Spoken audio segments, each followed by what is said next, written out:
Hello everyone. आज अपने इस वीडियो में हम 11th क्लास के part A forms of business organisations और enterprises one and the same thing, lesson number 2 है ये आपका। इसमें सोल प्रोप्राइटरशिप को कवर करने जा रहे हैं। पर सोल प्रोप्राइटरशिप को कवर करने से पहले हम सबसे पहले what are the different forms of business organisation, इसके ऊपर कॉन्सेंट्रेट करेंगे। That what are the different categories of the business organisation. उस इंट्रो को लेने के बाद we will come on the sole proprietorship. So first of all, the different categories, the broad categories of the business enterprises और the business organisations are of three types. एक हमारा होता है private sector enterprise, second is public sector enterprise and the third is joint sector enterprise. इनको करने के लिए आपको इन थ्री वर्ड्स को ध्यान रखना होगा। One is owned, managed and controlled. These are three words that are going to be repeated to learn each and every meaning of the different type of enterprise. For example, जैसे अब आप बात को समझने के लिए, जैसे आपको तीन वर्ड्स ही याद हो गए, owned, manage and control. So if any enterprise which is owned, managed and controlled by a private individual will come under the private sector enterprises. ठीक, और इसी तरह से अगर हम बात करें, if any enterprise which is owned, managed and controlled by the public, नहीं, by the government, that will come under the public sector enterprise. जहां पे private individuals के अंडर हो गया कोई काम, that will come under the private sector enterprise. Which comes under the government, owned, managed and controlled by the government, that will come under the public sector enterprise. And which is owned, managed and controlled by both the sectors, private as well as by the government, that will come under the joint sector. ठीक, अब बात करते हैं हम यहाँ पे one by one की इनके मोटिव्स क्या हैं. प्राइवेट सेक्टर एंटरप्राइज का मोटिव सिंपल एक ही है, that is they have to earn the profits. Public sector enterprises का मोटिव है service motive. They will earn the profit but the service is the main motive. और third बात करें हम ज्वाइंट सेक्टर की, इसमें दोनों चीजें शामिल होती हैं, प्रॉफिट भी है और सर्विस भी है. यहां पर जो हमारा ज्वाइंट सेक्टर है, the daily decisions are taken by the private sector. The government is not going to interfere in the decisions but they will work under the supervision of government. इस तरह से इसमें दोनों का कंट्रोल हो जाता है, private as well as of the government. उनके डिसीजंस अपने आप प्राइवेट सेक्टर ले रहा है लेकिन गवर्नमेंट का सुपरविजन है. So it is owned, manage and controlled by both the sectors. यहाँ पे only by the private individuals, second में by the government, but in third it is going to owned, manage and controlled by both the sectors. अब तीनों के example ले लेते हैं. ठीक है, पहला एग्जाम्पल है इसका, for example Tata and Birla, they are the part of the private sector enterprises और इनका मेन मोटिव होता है प्रॉफिट. अब हम बात करें पब्लिक सेक्टर एंटरप्राइजेस की, इनका मेन मोटिव है सर्विस और इसका एग्जाम्पल आप ले लीजिए steel authority of India, SAIL, GAIL. ठीक है, so these are the part of the public sector enterprises. अब थर्ड है हमारा ज्वाइंट सेक्टर एंटरप्राइज जिसमें दोनों है, फॉर एग्जाम्पल बीटेल. अब यहाँ पे गवर्नमेंट है भारती, गवर्नमेंट सेक्टर है जो हमारा पब्लिक सेक्टर. और अगर हम बात करें टेल की, दैट इज द एयरटेल. दोनों आ गए हैं, एक इन्होंने जो कंपनी बना ली वो बन गई बीटेल. बीटेल है हमारी बेटा फोन से रिलेटेड एक कंपनी, कई आपने इसके फोन्स वगैरह देखे होंगे. सो it is a joint sector जो भारती और एयरटेल ने मिलकर बनाया हुआ है. सो ये हमारी मेन कैटेगरीज हो गई हैं तीन broad categories of the business enterprises, private sector enterprise, public sector enterprise and the joint sector enterprise. अब देखिए यहाँ पे जो हम इस चैप्टर में करेंगे, हम सिर्फ प्राइवेट सेक्टर एंटरप्राइज को इस चैप्टर में कवर करेंगे. पब्लिक सेक्टर एंटरप्राइजेस से रिलेटेड हमारा नेक्स्ट चैप्टर होगा. तो जितने भी हमारे enterprises, business communities private sector में आएंगी वो हम इस चैप्टर में कवर करेंगे. और वो कौन कौन से हमारे बिजनेस एंटरप्राइजेस हैं जो इस चैप्टर में कवर होंगे. First is a sole proprietorship, second is joint Hindu family business, third is partnership, next cooperative society and the last one is company. इन सब को हमने इस चैप्टर में कवर करना है, लेकिन इस वीडियो में हम सिंपल एक एंटरप्राइज को कवर करेंगे, that is the sole proprietorship.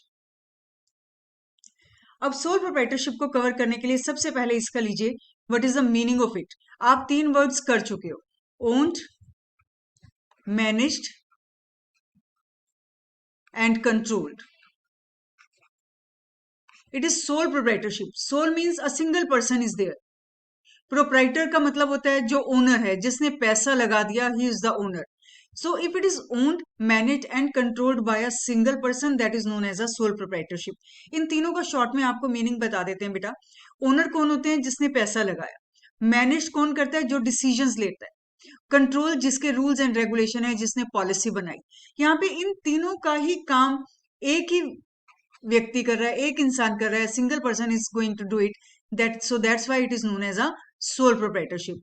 The proprietorship or the business or the enterprise which is owned, managed and controlled by a single person is known as a sole proprietorship. अब इसी base पे हम इनके सारे features करेंगे. First point is single ownership. Ownership का meaning आपको बता दिए कि जिसने पैसा लगाया.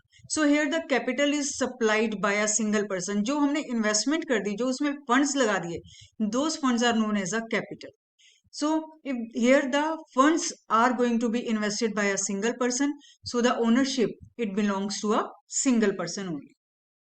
एक चीज और साथ साथ आपको बता दूं, जब आप एक्सप्लेन करने जा रहे हो बेटा, तो यहाँ पर कम से कम हर पॉइंट में आपकी 3 लाइंस कम से कम होनी चाहिए, नहीं तो एक्सप्लेनेशन को हम इनकम्प्लीट मानते हैं.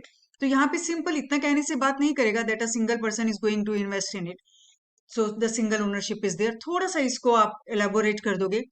हियर इन द, जैसे एग्जांपल आपको बता देती हूँ, in the sole proprietorship only one person is the owner because one is going to invest the capital.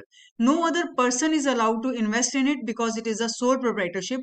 So the feature is single ownership. हमने उसी एक सेंटेंस को 3 सेंटेंसेस में डिवाइड कर दिया, तो हमारी यहाँ पे ये जो एक्सप्लेनेशन है वो कंप्लीट हो जाएगी.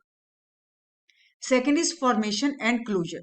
मीन्स इसको फॉर्म कैसे करना है और इसको क्लोज कैसे करना है, इसको स्टार्ट करना और बंद करना. It is very easy. Formation and closure is very easy. Why? Because the government has made no separate law, no separate act to govern the sole proprietorship. Govern का मीनिंग क्या होता है? कई बार गवर्नमेंट कुछ रूल्स रेगुलेशन बना देती है जिसके अंडर ही उस बिजनेस को हम ऑपरेट कर सकते हैं. जैसे फॉर एग्जांपल अभी आप जब कंपनीज को पढ़ोगे तो आप देखोगे government has made many acts, government has made many rules, SEBI is there to control each and everything. लेकिन यहाँ पे सोल प्रोप्राइटरशिप में ऐसे कोई गवर्नमेंट ने एक्ट नहीं बनाया है जो सोल प्रोप्राइटरशिप को रेगुलेट करे. So the formation is very easy and the closure is very easy. Only the registration, registration तो किसी भी चीज की जरूरत होती है बेटा, and it is very easy to register the enterprise.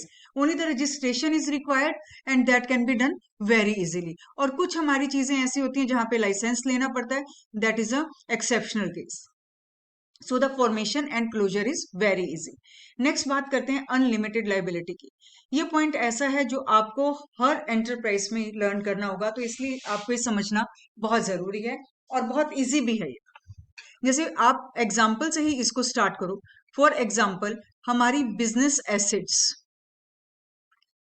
50,000 rupees की हैं और हमारी जो बिजनेस की लाइबिलिटीज हैं वो 70,000 रुपीज की हैं. बिजनेस एसेट्स का मतलब हमारे पास कुछ कैश इन हैंड है, हमारी कुछ बिल्डिंग है, कुछ प्रॉपर्टी है जो बिजनेस में इन्वेस्ट किया हुआ है, वो 50,000 रुपीज का है.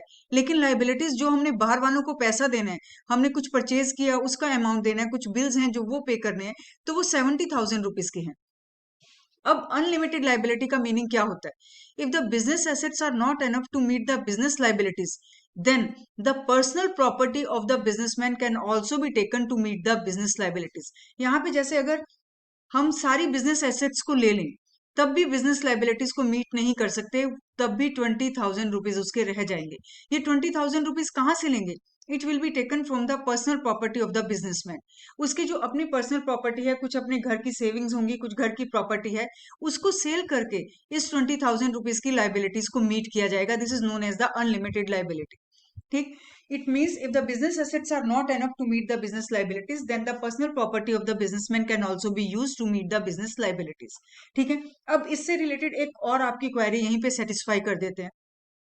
फॉर एग्जाम्पल अगर उसकी घर की प्रॉपर्टी को बेचने के बाद सिर्फ 20,000 हमारे पास नहीं आ पाते, सिर्फ 10,000 रियलाइज होते हैं, मतलब 10,000 की प्रॉपर्टी से हमें पैसे मिले हैं, तो ये 20,000 तो तब भी हम मीट नहीं कर पाते, अभी भी उसका जो देनदारी है, अभी भी जो उसकी पैसे हैं वो 10,000 रुपीज रह रही है लाइबिलिटी। तो इसके बारे में क्या किया जाएगा? देन द पर्सन, अगर मतलब घर की प्रॉपर्टी को बेचने के बाद भी, पर्सनल प्रॉपर्टी को बेचने के बाद भी कुछ लाइबिलिटी रह जाए, then the person will be declared insolvent, मतलब अब उसके पास कुछ नहीं रहा जिसको वो सेल करके लाइबिलिटीज को मीट कर सके। So now the person will be declared insolvent, और ये 10,000 रुपीज बैड डेट्स हो जाते हैं उस टाइम पे।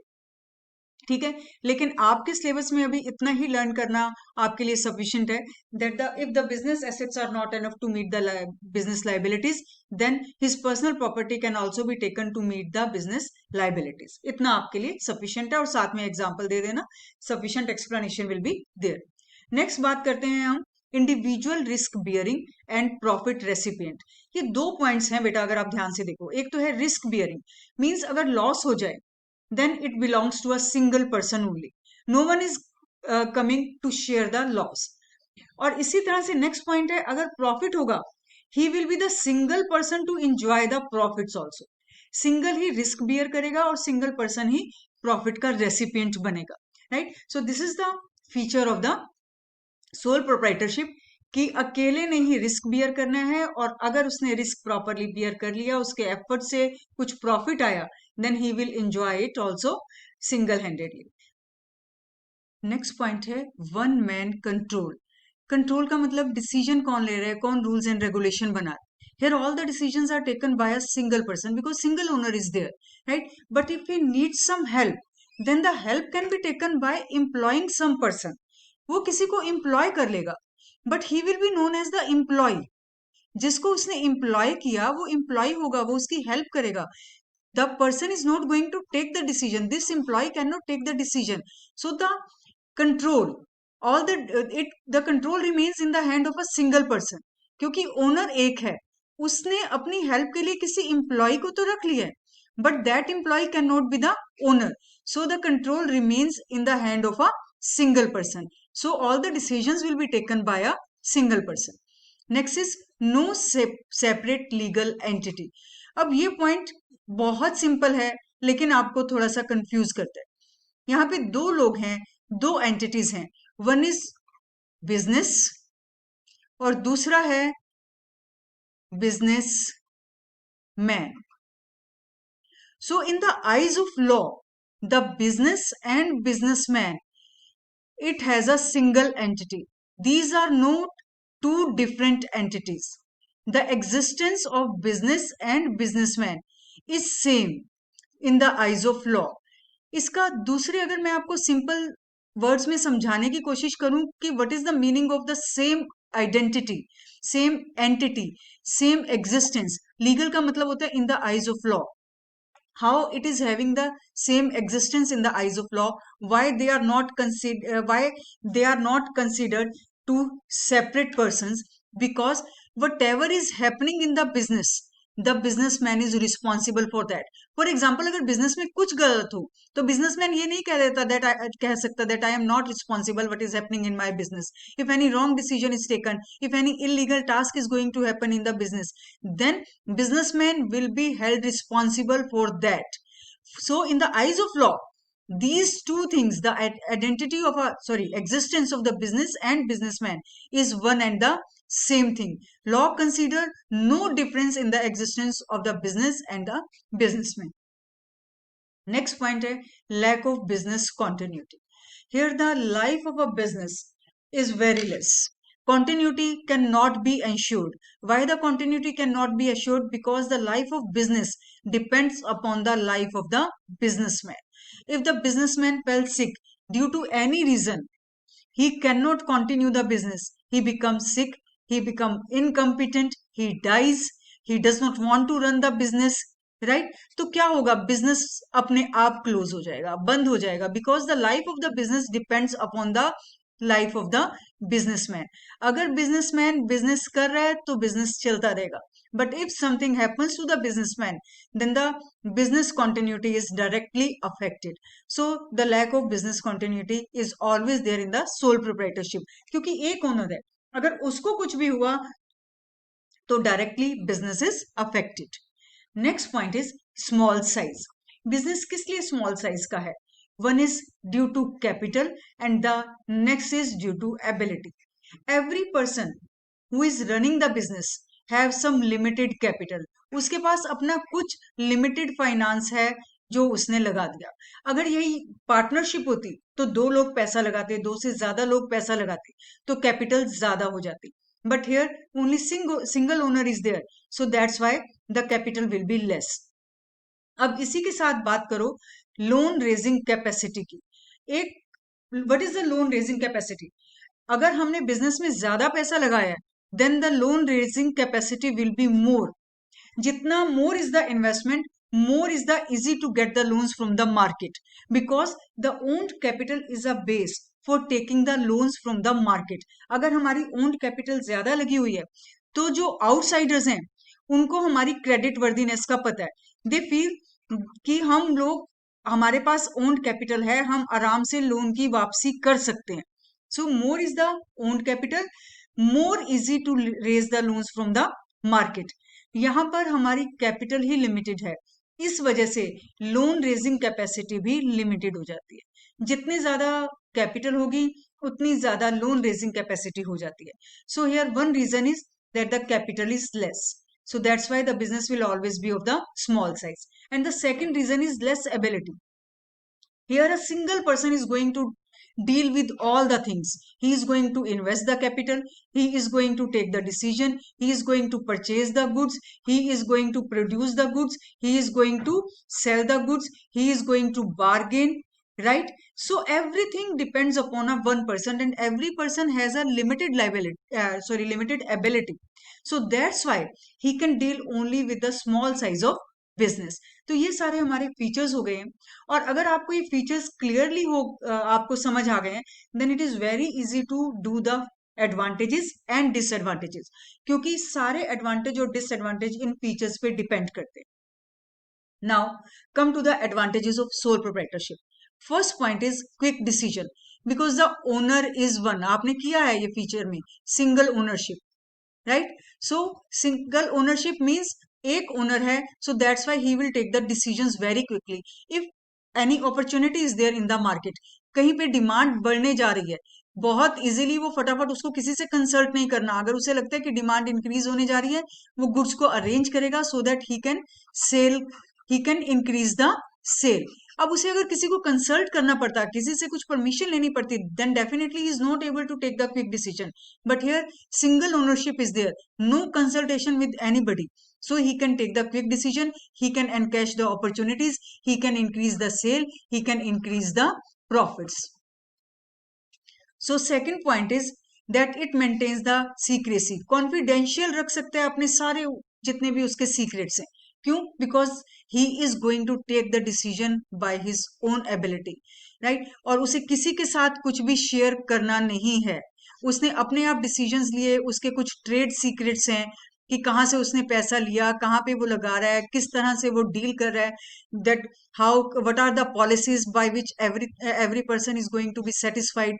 तो ये जो उसके जितने भी सीक्रेट हैं, trade secret, they are going to be secret for a long period of time. Long period of time भी नहीं कहना चाहिए, फॉर द बिजनेस पीरियड है, जो उसकी लाइफ ऑफ द बिजनेस है, वो हमेशा कॉन्फिडेंशियल रहेंगे। और जितना उसमें कॉन्फिडेंशियल वो रहेंगे, उतना उसके लिए ज्यादा सक्सेसफुल है, उतनी उसकी कॉम्पिटेटिव स्ट्रेंथ बढ़ती रहेगी, right? So it is very easy to maintain the secrets in the sole proprietorship because he is not going to share it with anybody else, and it increases the competitive strength. Next point है हमारा direct incentive. Direct incentive means अगर उसने efforts ज्यादा लगाए तो उसको उतने ही profits ज्यादा आएंगे।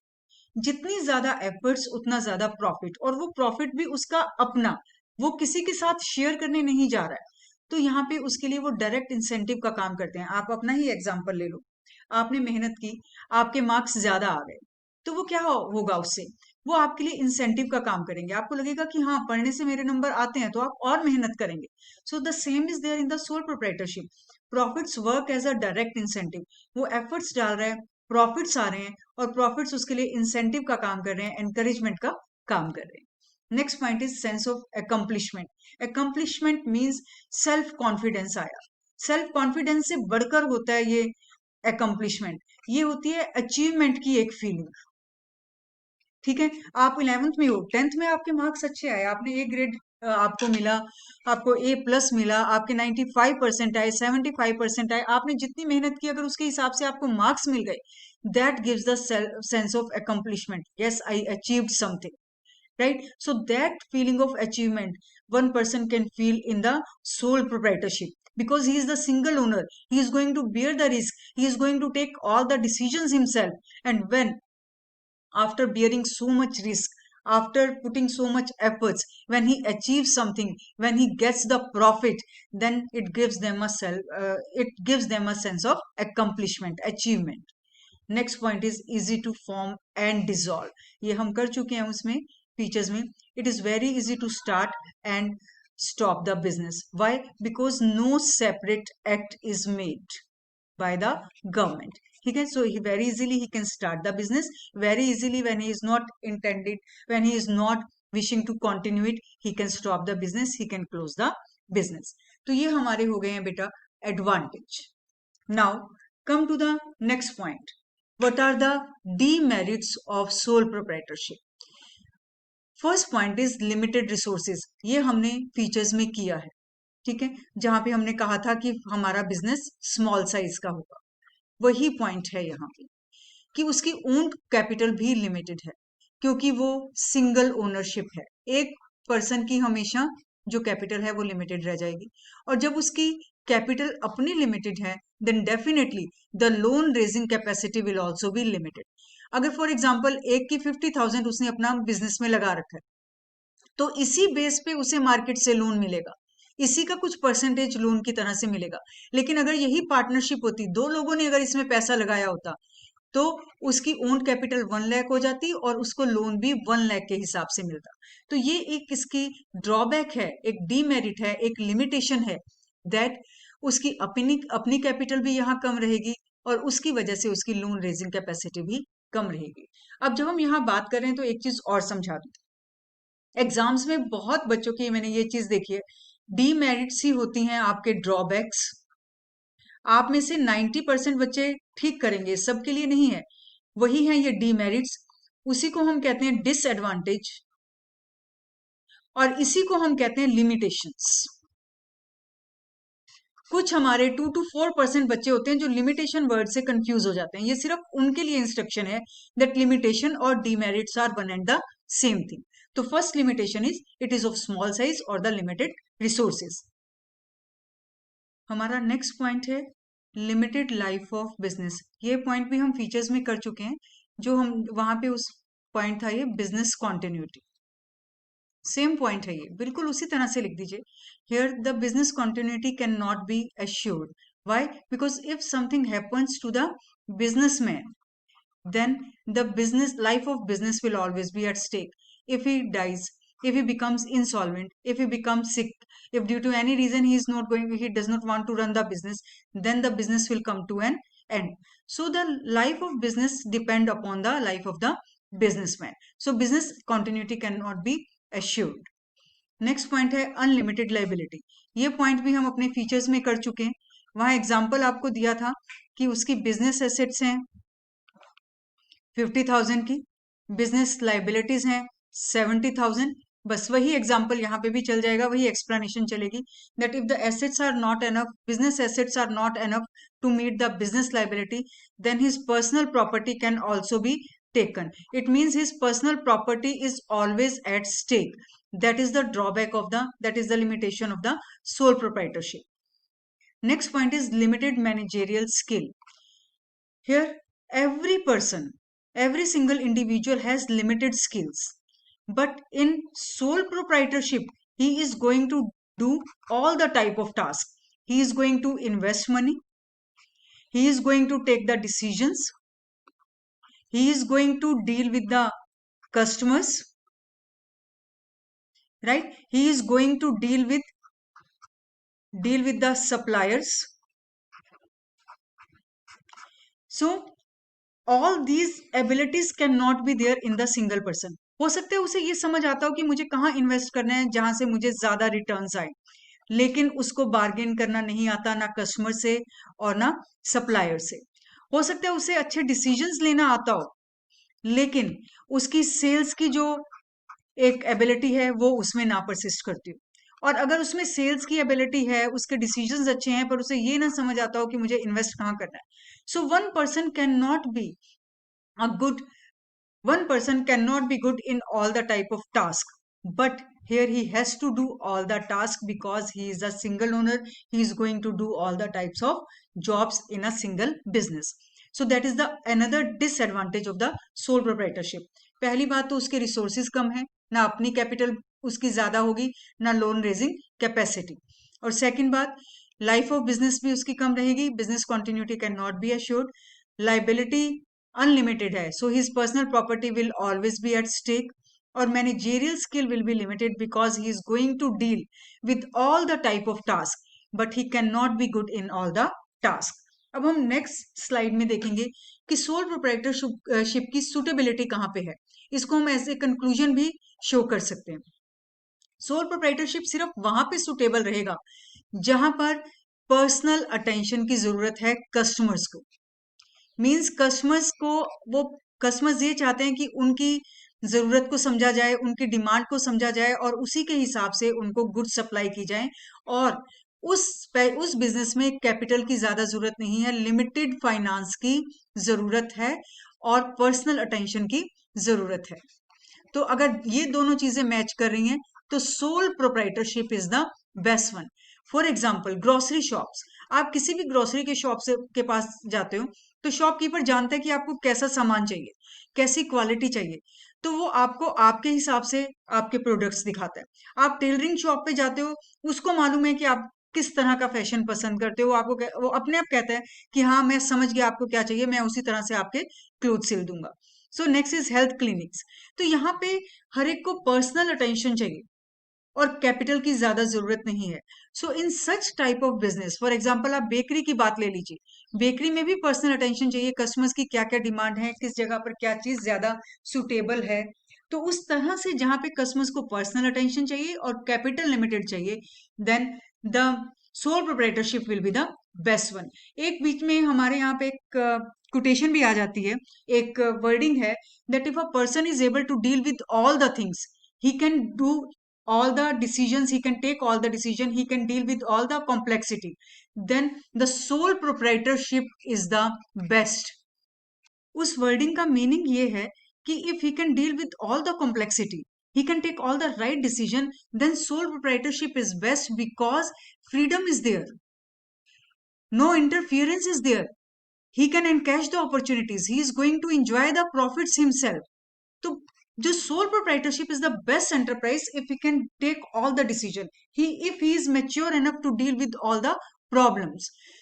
तो हमने अपने इस वीडियो में सबसे पहले टाइप्स देख ली कि क्या क्या कैटेगरीज हैं, private sector enterprise, public sector enterprise and the joint.